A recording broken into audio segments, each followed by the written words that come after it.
नमस्कार, आपका अखबार पर आपका स्वागत है। मैं हूं प्रदीप सिंह। कांग्रेस के वरिष्ठ नेता बल्कि कहें सबसे बड़े नेता और एकमात्र नेता राहुल गांधी आजकल बड़ा परिश्रम कर रहे हैं। वो कभी आपको अमेरिका में ट्रक ड्राइवर के साथ यात्रा करते हुए दिखेंगे, कभी भारत में ट्रक ड्राइवर के साथ दिखेंगे, कभी खेत में धान रोपते हुए दिखेंगे, तो कभी किसी मोटरसाइकिल के वर्कशॉप में काम करते हुए दिखेंगे, तो कभी कुली के वेश में उनको मतलब एक तरह से उनके जो सलाहकार हैं, उनके जो रणनीतिकार हैं, जो उनका मेकअप करने वाले हैं, मेकअप से मेरा मतलब है पॉलिटिकल मेकअप करने वाले हैं, उन्होंने एक तरह से उनको जोकर जैसा बना दिया। कुली की ड्रेस पहना दी, सर पे अटैची रखवा दी। सवाल ये है कि सर पर सूटकेस रखकर कुली की वर्दी पहनकर और बिल्ला लगाकर आप साबित क्या करना चाहते हैं? आप करना क्या चाहते हैं? आप बताना क्या चाहते हैं? देखिए, कोई भी काम कोई भी व्यक्ति करता है, और ख़ास तौर से जो सार्वजनिक जीवन में है, राजनीतिक जीवन में है, जब वो कुछ करते हैं तो उसका एक लक्ष्य होता है, मकसद होता है। राहुल गांधी का लक्ष्य क्या है, इसको समझने की कोशिश करते हैं कि राहुल गांधी आखिर ऐसा ये सब क्यों कर रहे हैं। मेरा जो अपना मानना है कि उनके अंदर एक इन्फीरियरिटी कॉम्प्लेक्स है, हीन भावना है। उर्दू में कहें तो एहसास कमतरी है। अब आप कहेंगे किस तरह की बात कर रहे हैं? ऐसे परिवार में जन्म लिया जहां पिता के नाना प्रधानमंत्री थे, दादी प्रधानमंत्री थी, पिता प्रधानमंत्री थे, और 10 साल तक माँ ने जो है पर्दे के पीछे से सरकार चलाई, देश चलाया, और आप कह रहे हैं कि उनके अंदर इन्फीरियरिटी कॉम्प्लेक्स है। नहीं, इस वजह से नहीं कह रहा हूँ कि उनका पारिवारिक परिवेश ऐसा था कि उनको बड़ा अभाव में जीना पड़ा हो, या उनका बचपन अभाव में बीता हो, या उनका परिवार बड़ा संघर्ष करके ऊपर आया हो। ऐसा इस तरह से इस बारे में कुछ नहीं कह रहा हूँ। देखिए, आप जो बनना चाहते हैं और आपको लगता है कि वो आप बन नहीं पा रहे हैं, तब आप में इन्फीरियरिटी कॉम्प्लेक्स आता है, हीन भावना आती है। तो राहुल गांधी क्या बनना चाहते हैं और क्या बन नहीं पा रहे हैं? राहुल गांधी को मालूम है कि वो एक एंटाइटल्ड डायनास्ट हैं, और यही उनकी छवि है, और इस छवि से जो उनको जन्म के साथ ही मिली है, इस छवि से वो भागना चाहते हैं। अब वो अगर सचमुच दिल से भागना चाहते, दिल से इससे छुटकारा चाहते, तो कोई दिक्कत ना होती, लेकिन वो इससे छुटकारा पाने का पाखंड करना चाहते हैं कि लोगों को ये भ्रम हो जाए कि वो इससे छुटकारा चाहते हैं, वो इस जीवन से खुश नहीं है या इस छवि से खुश नहीं है, लेकिन अंदर से वो वही है। तो वो जो नहीं है वो बनने की कोशिश कर रहे हैं। तो वो क्या नहीं है? वो आम आदमी नहीं है। उन्होंने आम आदमी का जीवन जिया नहीं है, आम आदमी का जीवन देखा भी नहीं है। जिन परिस्थितियों में, जिस माहौल में वो पले बढ़े हैं, उसका आम आदमी के जीवन से दूर दूर तक कोई नाता नहीं है। वो राजसी ठाठ के साथ पले बढ़े हैं और अब भी उसी ठाठ में जी रहे हैं। वो ऐसे युवा हैं इस देश के, मतलब करोड़ों युवा हैं जो नौकरी की तलाश में दर दर भटक रहे हैं। वो ऐसे युवा हैं जिनको नौकरी की ज़रूरत ही नहीं है, जिनको कोई काम करने की ज़रूरत नहीं है, लेकिन दुनिया में जो भी सुख सुविधा हो सकती है सब उनको उपलब्ध है। तो सवाल ये है कि नौकरी क्यों करेंगे? उन्होंने कोई कभी बिजनेस नहीं किया है, उनके परिवार का कोई बिजनेस नहीं है, कोई पुश्तैनी ऐसी संपत्ति नहीं है, फिर भी वो धनवान है। दुनिया में जहाँ चाहे जब चाहे जा सकते हैं, चार्टर्ड प्लेन से चलते हैं, होटल में रुकने का खर्च, विदेश यात्रा का खर्च, ये सब बात करना तो ये मतलब जो है वो लगेगा जैसे आप चिल्लर और रेजगारी की बात कर रहे हो, उस तरह से लगेगा। ऐसे राहुल गांधी के लिए अगर वो लालू प्रसाद यादव के घर जाते हैं और चंपारण मटन बनते हुए देखते हैं, बनाने की कोशिश करते हैं, तो ये बहुत बड़ी उपलब्धि है। जो गरीब आदमी ठेले पर चंपारण मटन बेचने वाला रोज़ करता है, उसकी रोज़ी रोटी है, उसके लिए जो है ये कोई बड़ी उपलब्धि नहीं है। उसके लिए उपलब्धि ये है कि उसका बनाया हुआ मटन बिके, लोग खाएं और उसकी आमदनी हो, उसका घर चले। राहुल गांधी को उससे घर नहीं चलाना है, राहुल गांधी को उससे मीडिया स्पेस मैनेज करना है। तो आप देखिए, जो नहीं है वो बनने की जब कोशिश करते हैं, उसका जब पाखंड करते हैं, तो आपको मीडिया स्पेस तो मिल जाता है, लेकिन माइंड स्पेस नहीं मिलता है। आप लोगों के दिमाग में, लोगों के दिल में नहीं उतर पाते हैं। क्यों? क्योंकि लोग देख पाते हैं। आम लोगों को समझ में आता है कि कौन दिल से कर रहा है, वास्तव में कर रहा है, कौन दिखावे के लिए कर रहा है। इसलिए राहुल गांधी जब मंदिर जाते हैं तो नज़र आता है कि वो नाटक कर रहे हैं। राहुल गांधी में किसी को भक्त नज़र नहीं आता, चाहे जिस देवी का, चाहे जिस देवता के दर्शन करने जा रहे हो। जब वो अपने को शिव भक्त कहते हैं तो किसी को विश्वास नहीं होता है, क्योंकि लोगों को मालूम है कि शिव भक्त होना क्या है, ये राहुल गांधी को पता ही नहीं है। शिव की महत्ता क्या है, ये राहुल गांधी को पता नहीं है। शिव भक्त होना और उसके लिए क्या ज़रूरी है, ये कुछ पता नहीं है। और उनकी रुचि भी नहीं है जानने में। किसी को भी हो सकता है कि ना पता हो। दुनिया में कोई ऐसा नहीं है जिसको सब कुछ पता हो। कोई ऐसा नहीं है जो माँ के पेट से सब कुछ सीख कर आया हो। सब लोग दुनिया में आने के बाद सीखते हैं। लेकिन आपकी सीखने की इच्छा ना हो, लेकिन आप ये चाहें कि आपको ऐसा समझा जाए, तब समस्या होती है। राहुल गांधी अगर सनातन धर्म के बारे में जानना चाहते, अगर वो भगवान शिव के बारे में जानना चाहते, अगर वो इस देश के मंदिरों के बारे में जानना चाहते, इस देश के वेद पुराण के बारे में जानना पढ़ना चाहते, तो उनको कोई नहीं रोक सकता था। उनको एक से एक विद्वान लोग मिल जाते या मिल जाएंगे अगर वो चाहें तो, जो उनको ये बता सकते हैं। ज़रूरी नहीं है कि सब कुछ पढ़ें वो खुद। जिन लोगों ने पढ़ा है, जिनको कंठस्थ है, जो समझते हैं, जिन्होंने उसको जो है अपनी आत्मा में उतारा है, वो लोग बता सकते हैं। और उनका सुना हुआ ज़्यादा समझ में आता है, ज़्यादा आसान होता है, समय भी कम लगता है। लेकिन राहुल गांधी की वैसी कोई रुचि नहीं है। उनके लिए हिंदू होना, उनके लिए शिव भक्त होना, उनके लिए आम आदमी होना एक पॉलिटिकल स्ट्रेटजी है। तो जब ऐसा होना आपके लिए पॉलिटिकल स्ट्रेटजी होती है, तो लोगों को वो स्ट्रेटजी समझ में आ जाती है। और जब आपकी स्ट्रेटजी आपके विरोधी और आपके संभावित समर्थक को समझ में आ जाती है, तो उसे लगता है कि धोखा हो रहा है, इसलिए उसका असर नहीं होता है। इसलिए राहुल गांधी चंपारण मटन बनाएं, धान रोपें, मोटरसाइकिल की वर्कशॉप में काम करें या कुली की वर्दी पहनकर अटैची उठाएं, कोई फ़र्क नहीं पड़ता।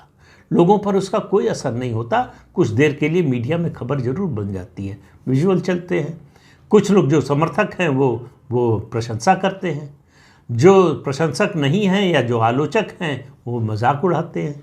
तो ये सिलसिला चलता रहता है। राहुल गांधी अगर जो हैं वही बने रहने की कोशिश करें, उसी में सुधार करने की कोशिश करें, तो शायद उनके लिए ज़्यादा बेहतर होगा। अब उनकी स्थिति देखिए, 26-27 दलों का विपक्षी गठबंधन बना है। कांग्रेस पार्टी उसमें सबसे बड़ी पार्टी है, विपक्ष की सबसे बड़ी पार्टी है, देश की दूसरी सबसे बड़ी पार्टी है। उसका नेता, उसका स्वाभाविक रूप से नेता होना चाहिए, इसमें किसी को कोई एतराज़ नहीं होना चाहिए। लेकिन सबसे बड़ा एतराज़ यही है, अगर विपक्षी गठबंधन में शामिल दलों के नेताओं से आप ये कह दें कि राहुल गांधी का नेतृत्व स्वीकार कर लीजिए, तो वहाँ अभी भगदड़ मच जाएगी। लोगों को, मतलब विपक्षी दलों के जो नेता हैं इस गठबंधन में शामिल, उनसे राहुल गांधी के नेतृत्व की बात कीजिए, वो भयभीत हो जाते हैं।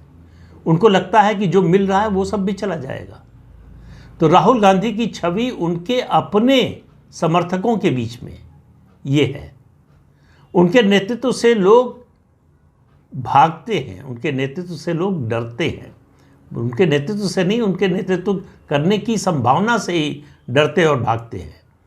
तो ऐसे में राहुल गांधी को कोई ये कहने वाला, बताने वाला नहीं है कि दरअसल वो क्या हैं, और उनको उनकी असली क्षमता के बारे में कोई कहने वाला नहीं है कि राहुल भैया बस कीजिए, आपके बस का नहीं है ये।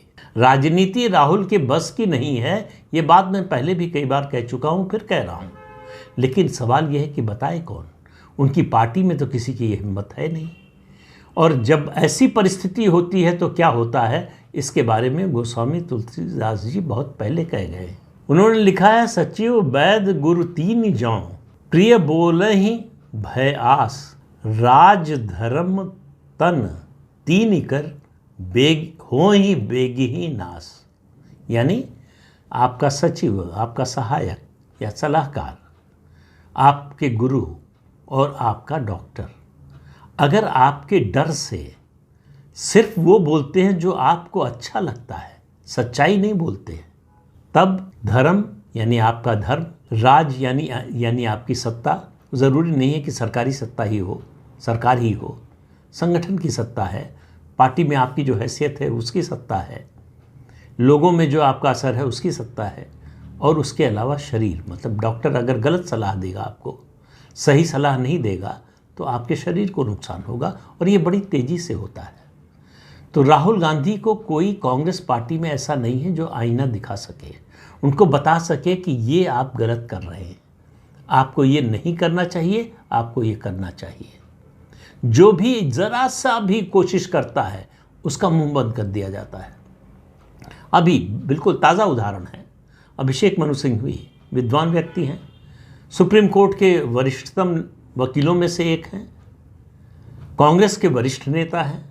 राहुल गांधी का नारा था कि जिसकी जितनी आबादी उतना हक, उन्होंने ट्वीट कर दिया कि भाई इसका मतलब है आप बहुसंख्यकवाद का समर्थन कर रहे हैं, उसको प्रोत्साहित कर रहे हैं। और कांग्रेस पार्टी तो इस नीति के खिलाफ है। कांग्रेस पार्टी तो आरोप लगाती है बीजेपी पर कि वो बहुसंख्यकवाद की राजनीति कर रही है। जैसे ही उनका ट्वीट आया वैसे ही कांग्रेस पार्टी का बयान आ गया, उनके आधिकारिक प्रवक्ता का बयान आ गया कि इससे कांग्रेस पार्टी का कोई लेना देना नहीं है। अभिषेक मनु सिंघवी को कहना पड़ा कि उनके स्टाफ ने गलती से ये ट्वीट कर दिया था। उनका स्टाफ इतनी हिम्मत कर सकता है कि राहुल गांधी के बयान पर कोई प्रतिक्रिया उनसे पूछे बिना, उनकी सलाह लिए बिना, उनकी मंजूरी के बिना ट्वीट कर दे। उनके पास प्रस्ताव व्हाट्सएप पे भेजता, वो लीक हो जाता तो एक बात समझ में आती, लेकिन वो ट्वीट करने से पहले एक बार नहीं 1000 बार सोचेगा, और उनसे पूछे बिना तो बिल्कुल नहीं करेगा। ये संभव है कि उन्होंने जो कहा उसमें उससे टाइपिंग में कुछ गलती हो जाए, समझने में कुछ गलती हो जाए, लेकिन बिना पूछे उनसे जो है ट्वीट कर देगा, ऐसा संभव नहीं है। तो अभिषेक मनु सिंघवी को दरअसल वो निंदक नियरे राखिए आंगन कुटी छवाए वाले भावना से अगर राहुल गांधी देखते और उनसे पूछते कि बताइए मेरी इस बात में क्या गलती है, क्या कहना चाहिए मुझे, क्या कहना बेहतर होगा, आप जो कह रहे हैं उसका मतलब क्या है, मैंने क्या गलत कहा है, उनसे समझने की कोशिश करते तो शायद उनके लिए बेहतर होता। अब अभिषेक मनु सिंघवी उनके किसी बयान पर, राहुल गांधी के किसी बयान पर इस तरह की प्रतिक्रिया देने का साहस नहीं करेंगे। और पूरी कांग्रेस पार्टी में अभिषेक मनु सिंघवी कोई निर्भर नहीं है आर्थिक रूप से कांग्रेस पार्टी पर, और राजनीतिक रूप से भी एक तरह से नहीं है। वो राज्यसभा के सदस्य हैं टीएमसी के समर्थन से, और इस देश में एक प्रथा बन गई है कि जो देश के मूर्धन्य वकील होते हैं, बड़े वकील होते हैं, उनको कोई न कोई पार्टी जो है तैयार रहती है राज्यसभा में भेजने के लिए, ताकि उनके मुकदमे वो लड़ सकें। तो टीएमसी के मुकदमे वो लड़ रहे हैं, आम आदमी पार्टी के भी लड़ रहे हैं, तो जिससे चाहेंगे उससे राज्यसभा का टिकट उनको मिल जाएगा। तो कांग्रेस पर इसके लिए भी निर्भर नहीं, लेकिन वो मन से कांग्रेसी हैं, इसलिए कांग्रेस में हैं। अगर मन से कांग्रेसी न होते तो अब तक छोड़ चुके होते। जिस तरह का माहौल है इस समय कांग्रेस में, जिस तरह से राहुल गांधी और उनके करीबी लोग पार्टी को चला रहे हैं, पार्टी की नीतियां बना रहे हैं, मुझे नहीं लगता कि अभिषेक मनु सिंघवी जैसे लोग इसका मन से समर्थन करते होंगे। एक G23 बना था, वो तितर बितर हो गया, कुछ लोगों ने सरेंडर कर दिया, कुछ लोगों ने पार्टी छोड़ दी, कुछ लोगों ने अलग रास्ता अपना लिया, कपिल सिब्बल जैसे लोगों ने। तो जो भी आईना दिखाने की कोशिश करेगा, सच बोलने की कोशिश करेगा, जो ये बताने की कोशिश करेगा कि राजा नंगा है, उसको सज़ा मिलेगी, राजा कपड़े नहीं पहनेगा। ये समस्या है राहुल गांधी और कांग्रेस पार्टी की। तो जब तक राहुल गांधी इस तरह की नकली कोशिशें करते रहेंगे आम आदमी बनने की, आम आदमी का दर्द अगर आपको समझ में आता तो 10 साल आपकी सरकार थी, उस दौरान कुछ करते। आप नहीं कर पाए, कोई बात नहीं। कम से कम विपक्ष में रहते हुए आपको अब जो है 9.5 साल हो गए हैं। 10 साल की सत्ता और उसके बाद 9.5 साल विपक्ष में रहते हुए, तो न तो सत्ता में रहते हुए आपकी कोई प्रभावी भूमिका थी, न तो विपक्ष में रहते हुए आपकी कोई प्रभावी भूमिका है। इसके बाद आपको ये उम्मीद है कि इस देश के लोग आपको देश का प्रधानमंत्री बना देंगे। तो भाई, दिन में सपने देखने का अधिकार सबको है, उससे कोई किसी को मना नहीं कर सकता।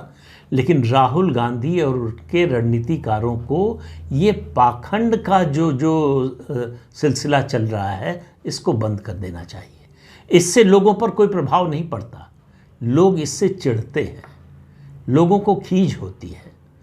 जब लोगों को साफ साफ दिखाई देता है कि ये जो हो रहा है ये सिर्फ दिखावे के लिए है, पाखंड के लिए है, तब लोगों को और बुरा लगता है। आप ये कहिए कि मैं जैसा हूँ वैसा ही मुझे स्वीकार कीजिए, मेरी सारी अच्छाइयों और बुराइयों के साथ मुझे स्वीकार कीजिए, तो वो स्थिति ज़्यादा बेहतर होती। लेकिन सवाल ये कि बात कौन कहे, किस में हिम्मत है ये कहने की? कांग्रेस पार्टी में तो ऐसा कोई है नहीं, और उसके अलावा जो बोलेगा वो विरोधी समझा जाएगा।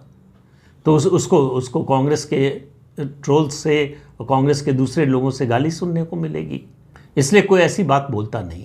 इसलिए राहुल गांधी की स्थिति में, उनकी राजनीति में, उनकी नीति में, उनके राजनीति करने के तरीके में कोई बदलाव नहीं आने वाला है। और उनका राजनीतिक भविष्य मुझे तो बहुत उज्जवल दिखाई नहीं देता। कांग्रेस पार्टी को कम से कम ये तो समझ में आना चाहिए कि उनके जो गठबंधन के साथी दल हैं, वो राहुल गांधी के नेतृत्व के नाम पर इतना बिदकते क्यों हैं? उसका कारण खोजें, उसका समाधान करने की कोशिश करें। ऐसा कुछ नहीं हो रहा है, ऐसा कुछ नहीं हो रहा है। इसलिए 2024 में कुछ नहीं होने वाला। ये बात मैं जब से ये गठबंधन बना है उसके पहले से कह रहा हूँ, और 2024 का नतीजा आने से पहले तक कहता रहूँगा। और आप देखिएगा, नतीजा यही आएगा कि कांग्रेस पार्टी और विपक्षी गठबंधन का कुछ होने वाला नहीं है। तो इस अंक में इतना ही। अगले अंक में फिर मिलेंगे किसी नए मुद्दे के साथ। तब तक के लिए अनुमति दीजिए। आपसे अनुरोध है कि चैनल देखिए, शेयर कीजिए, लाइक कीजिए और सब्सक्राइब ज़रूर कीजिए। नमस्कार।